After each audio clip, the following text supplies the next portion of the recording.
দর্শক, একটি ভিন্ন বিষয়ে আলোচনা করছি।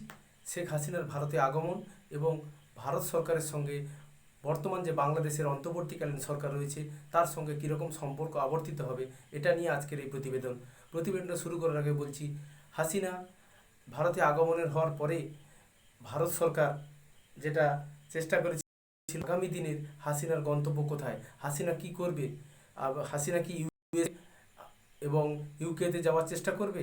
সেক্ষেত্রে সেই দুটি দেশ থেকে যেহেতু ইতিবাচক কোনো সাড়া আসেনি, তাই ভারতে আপাতত হাসিনা কিন্তু থেকে গেছেন।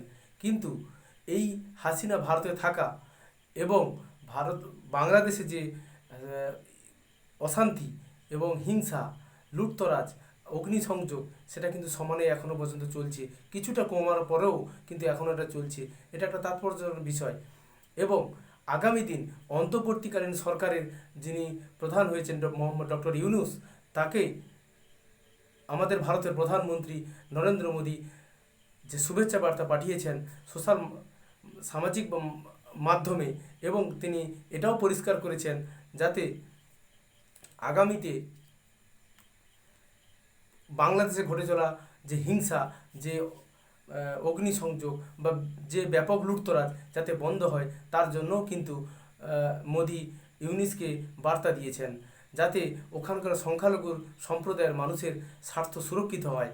এই কারণে কিন্তু এটা খুবই তাৎপর্যপূর্ণ এবং গুরুত্বপূর্ণ পদক্ষেপ বলে আমি মনে করছি।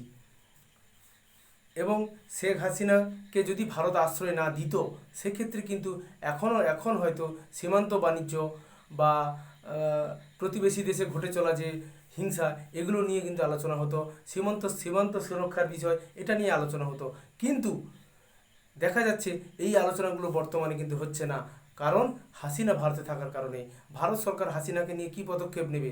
দীর্ঘ 15 বছর ধরে হাসিনা জমানা চলার পরে ভারতের সঙ্গে সুন্দর একটা আর্থিক সম্পর্ক ভারতের সঙ্গে তৈরি হয়েছিল, কিন্তু হাসিনা তো সারা জীবন ভারতে থাকবে না।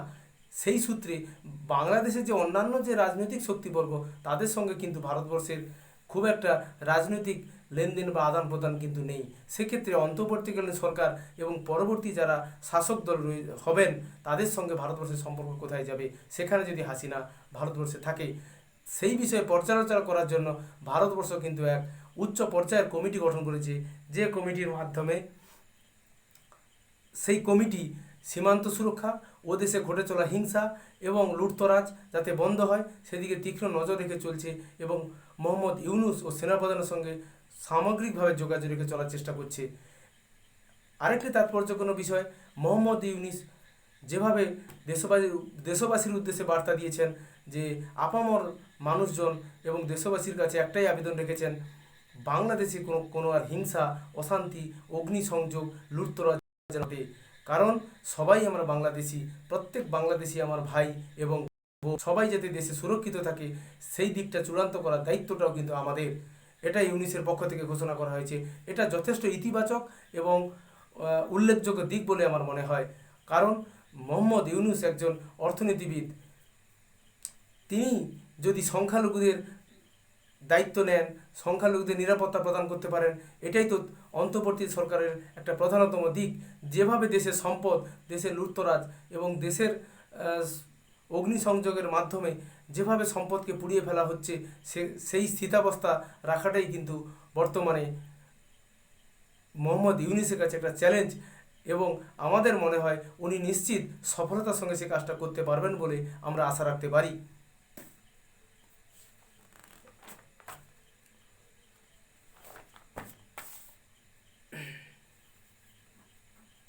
ভারতের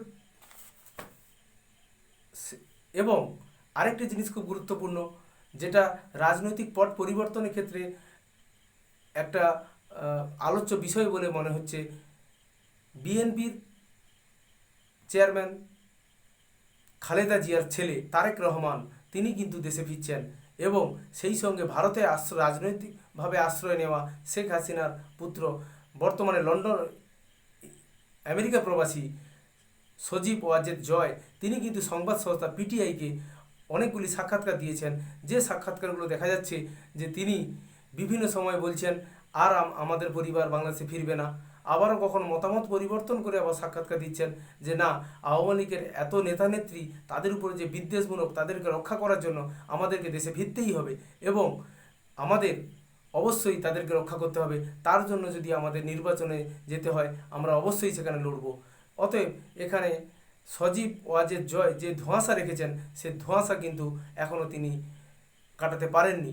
তিনি প্রকৃতপক্ষে হাসিনা এবং হাসিনা পুত্রের অবস্থান কি হবে, তারা কি বাংলাদেশে পরবর্তীকালে ফিরবে কি নির্বাচনে, কিন্তু কখনো তিনি ঘোষণা করেছেন যে যদি গণতন্ত্র প্রতিষ্ঠা হয় তবে অবশ্যই তিনি ফিরবেন। কিন্তু কি গণতন্ত্র, তত্ত্বাবধায়ক সরকারের নিয়ন্ত্রণে গণতন্ত্র প্রতিষ্ঠার পর তিনি কি ফিরবেন, না নির্বাচনের সময় ফিরবেন, সেটা কিন্তু তিনি পরিষ্কার করেননি।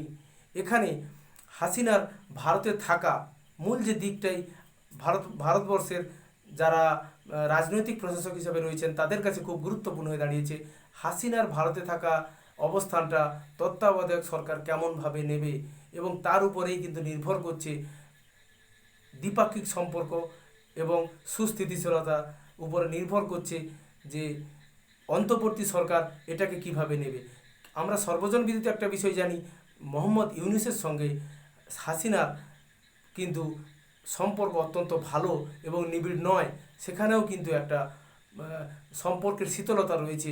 সেক্ষেত্রে অন্তর্বর্তী সরকার কিভাবে নেবে এবং আগামী দিন হাসিনার পথ কোথায়, কিভাবে হাসিনা ভারতে থাকবে, হাসিনা কি অন্য কোনো দেশে পাড়ি দেবে না ভারতবর্ষে থেকে যাবে, ভারতবর্ষও কিভাবে রাখবে। যদি অন্তর্বর্তীকালীন সরকার হাসিনাকে রাখার ক্ষেত্রে কোনোরূপভাবে বিরূপ মন্তব্য পোষণ করে বা বিরূপ ধারণা পোষণ করে, সেক্ষেত্রে ভারত সরকার কী অবস্থান নেবে। কারণ ভারত কখনোই চাইবে না প্রতিবেশী দেশের সঙ্গে সম্পর্কের ক্ষেত্রে একটা ব্যাঘাত সৃষ্টি হোক, শান্তি বিঘ্নিত হোক, এটা কিন্তু কখনোই ভারত সরকার চাইবে না। সেক্ষেত্রে ভারত সরকার কী অবস্থান নেবে সেটাই কিন্তু আমাদের এখন দেখার, যে হাসিনাকে নিয়ে ভারত সরকার এখন কী সিদ্ধান্ত নেবে এবং বাংলাদেশের যে অন্তর্বর্তী সরকার রয়েছে তারাও বা কী সিদ্ধান্ত নেবে, যে হাসিনা ভারতে থাকা সত্ত্বেও তারা কিভাবে দ্বিপাক্ষিক সম্পর্কটা এগিয়ে নিয়ে যাবে। সেক্ষেত্রে কোনো বাধা হয়ে দাঁড়াবে কিনা, হাসিনার ভারতে থাকা কোনো বাধা হয়ে দাঁড়াবে কিনা, এটাই কিন্তু এখন একটা আলোচ্য বিষয়। এটা নিয়ে পরবর্তীকালে বিভিন্ন আলোচনা চলতেই পারে এবং আগামী দিনে চলবেই বলে আমার বিশ্বাস এবং মনে হয়। সেক্ষেত্রে একটা কথাই বলে আজকে ভিডিওটা শেষ করছি, সেখানে অতিথি তুমি যাবে কোথায়, কোথায় তুমি যাবে। কারণ স্বাধীনতার সময় যেভাবে ইন্দিরা গান্ধী ভারতের প্রধানমন্ত্রী, তৎকালীন প্রধানমন্ত্রী শেখ বঙ্গবন্ধু মুজিবুর রহমানকে যেভাবে আশ্রয় বা যেভাবে সহায়তা করে বাংলাদেশকে স্বাধীন করার ক্ষেত্রে এক গুরুত্বপূর্ণ ভূমিকা নিয়েছিল, আজও দেখা যাচ্ছে এত অল্প সময়ের মধ্যে ভারতবর্ষ ছাড়া হাসিনার কোথাও যাওয়ার জায়গা ছিল না। তাই হাসিনা হয়তো আলোচনা করছেন বিভিন্ন দেশের সঙ্গে কোথায় তাকে যেতে হবে, আগামী দিনে তার গন্তব্য কোথায়। সেক্ষেত্রে যদি ভারতে থাকা তার পক্ষে সঠিক না হয়ে থাকে, ভারতের সঙ্গে বাংলাদেশের সম্পর্ক যদি হাসিনার ভারতে থাকা নিয়ে যদি অসুবিধা তৈরি হয়, সেক্ষেত্রে কিন্তু হাসিনাকে অবশ্যই হয়তো ভারত ছেড়ে চলে যেতে হবে বা ভারত আগামী দিনে তাকে কিভাবে রাখবে এটা নিয়ে অনেক আলোচনা চলতেই পারে। সেটা নির্ভর করবে বাংলাদেশের যে অন্তর্বর্তী সরকার তারা এই বিষয়টা কেমনভাবে নিচ্ছে।